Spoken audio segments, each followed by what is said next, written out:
Distribution business model mga kanegosyo. Ikaw yung nagbabagsak ng soft drinks, ng alak sa mga sari-sari store.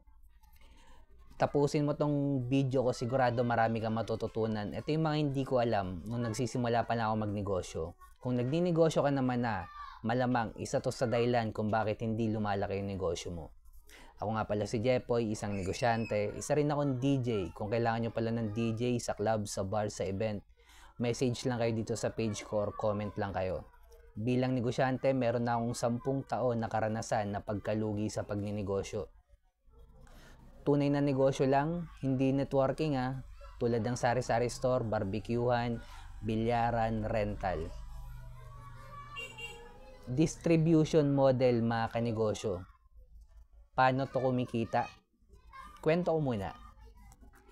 Way back 2015, nung nag-start ako magnegosyo, 10 years ago, naitayo ko yung sari-sari store ko malapit sa school kung saan ako graduate ng college. Hindi ko pa alam yung Focus in One, hindi ko pa alam yung community ng mayaman. Pero nagkataon mga kanegosyo, nasa community ako ng may pera. Ang community yung pinaglilingkuran ko is college student. Hindi ko pa rin alam kung paano i-scale up yung negosyo. Ang purpose ko lang noon matuto sa pagninegosyo. Hindi ko pa alam yung distribution business model, franchising business model, licensing business model, software, manpower. Wala pa akong idea sa mga yan mga kanegosyo nung pumasok ako sa mundo ng pagninegosyo. At nagkataon, pang-anim akong sari-sari store na nakapaligid sa TIP. Technological Institute of the Philippines sa Cubao, Quezon City mga kanegosyo. At sa aming anim mga kanegosyo, laging mas mahal yung benta ko dun sa iba kong ka-competitor. Laging mas mahal ako ng 5 piso, 2 piso. Kasi kahit mag-mark up ako ng mas malaki, bumibili pa rin sa akin yung community yung pinagsisilbihan ko. Bakit? Kasi malupit yung serbisyo ko. Ang nangyari sa sari-sari store ko, naging tambayan siya ng college student.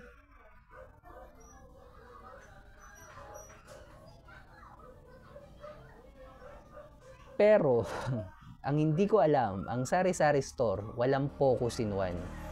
Hindi ko rin may scale up siya sa level 2 business model. Pero kumikita ako mga kanegosyo. Ikaw kung may sari-sari store ka at kumikita yan, wag mong isara. Mag-isip ka ng isang negosyo na pwede mong pasabugin sa level 2. Halimbawa, habang may sari-sari store ka, mag-isip ka ng ice tube na ikaw yung magdi-distribute sa palengke nyo, ikaw nagdi-distribute sa mga maliliit mga kiosk. Distribution model, doon ka tunay nakikita. At ang best example ng distribution, itong mga nagbabagsak ng soft drinks mga kanegosyo.